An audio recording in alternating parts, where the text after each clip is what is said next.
Comfort, oh, comfort my people. God says to the divine court at the beginning of today's reading. It has been 150 years or so since the people of Israel have heard from their God. The silence is broken by an order to comfort the people. And yet, on its face, I don't see a lot of comfort here, right? Like, I don't see any mac and cheese or trashy romance novels to read on a Saturday afternoon. I don't see music that gets you up and jamming, or a perfect martini by the fire, or a long, warm hug that you relax into. I don't hear a text coming through from a friend who's just thinking of you. I don't see a movie with high-speed car chase in it. Still, comfort is there. It's right there, if you look for it. Comfort comes in so many forms in this passage. Comfort my people, God says. They are a people who have gone astray, who took God for granted, who decided they could control the world and they did not need to depend on each other or on God. They were a people who decided that no matter what they did, God was going to back their play. And they have spent the last 7 generations in exile and in despair, waiting to hear God's voice again. And when they do, God calls them my people. God judged them and sent them into exile, but now that the judgment is over, God still calls them my people. God demands that the angels speak tenderly to Jerusalem. We ourselves are living through a period when people are speaking less and less tenderly to each other.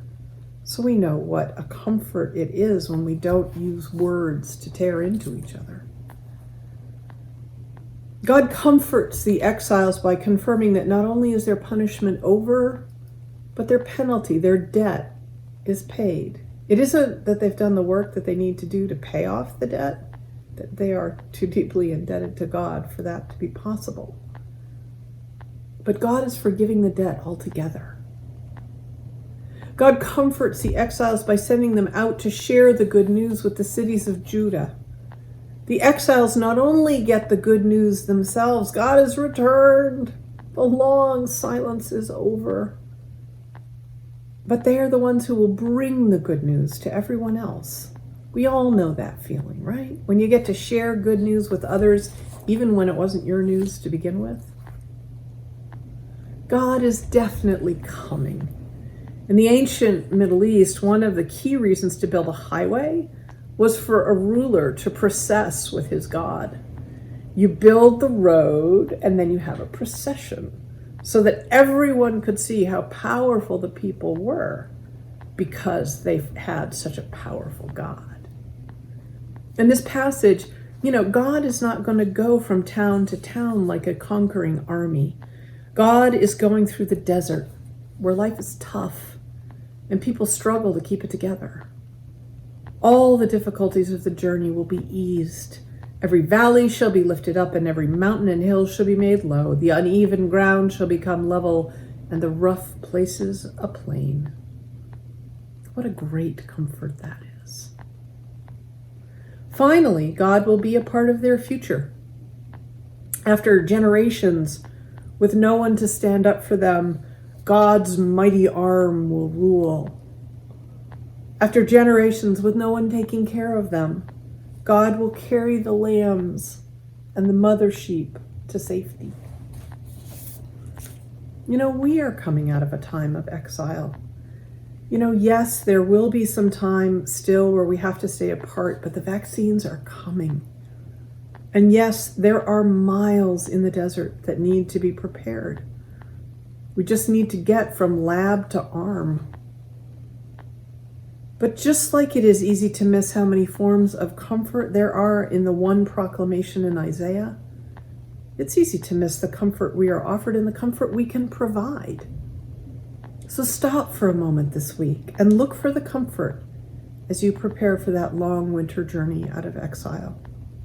Who is including you as part of my people? And who are you including as part of my people? Who is speaking tenderly to you, and who are you speaking tenderly to? What debts have you forgiven, and what debts of yours have been forgiven? They don't need to be financial debts. What good news have you been told, and what have you done to pass it on? Where have the difficulties for the journey out of exile been smoothed out, and where have you smoothed them out for others? I'm not asking you to pretend to be God, because that would imply that God is merely some great summation of all the actions we humans take. We are grass and flowers, withering when our season has passed. But if we are to know that God is part of our future, then we have to see God in all the comfort we are offered that we wouldn't normally notice. We may fade away, but the word of God will stand forever. And one of the words that we may not expect from God is comfort. So look for the hidden comforts that are attending your journey home from exile, especially this next part of the journey through the desert, when we make the preparations for the way of God to be obvious to everyone. Obvious to everyone who needs to lean on a strong arm or be carried by a good shepherd.